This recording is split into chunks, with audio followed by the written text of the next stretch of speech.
देखिए, चूंकि कुलदीप बिश्नोई की तरफ से जो ट्वीट किया गया उसमें कहा गया कि हरियाणा और राजस्थान के विधानसभा चुनावों को लेकर चर्चा हुई है, हरियाणा राजस्थान की राजनीति को लेकर चर्चा हुई है।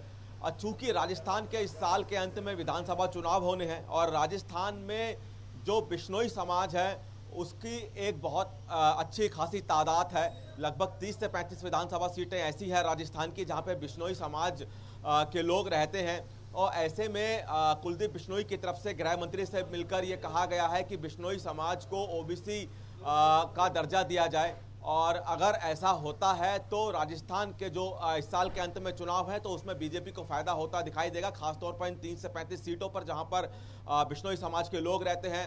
कुलदीप बिश्नोई बिश्नोई समाज का एक बड़ा चेहरा है और बीजेपी भी चाहती है कि राजस्थान में कुलदीप बिश्नोई को एक बड़ी जिम्मेदारी दी जाए। देखना हो कि क्या बड़ी जिम्मेदारी कुलदीप बिश्नोई को दी जाती है। तो वहीं हरियाणा के लिहाज से बात करें तो हरियाणा को लेकर भी चर्चा हुई है।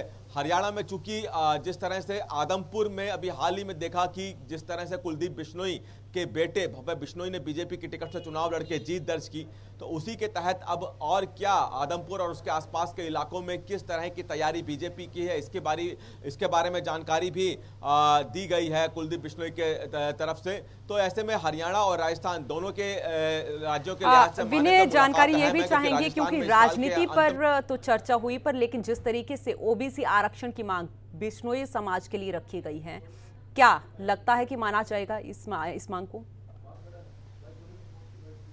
क्योंकि बहुत पुरानी मांग है ये। देखिए, बिश्नोई समाज की तरफ से ये मांग की गई है,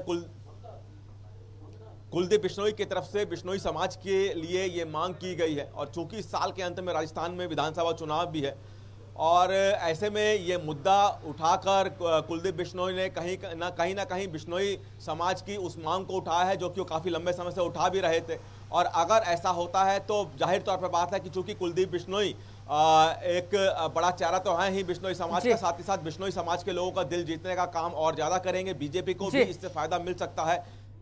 चलिए, बहुत बहुत शुक्रिया आपका तमाम जानकारी के लिए।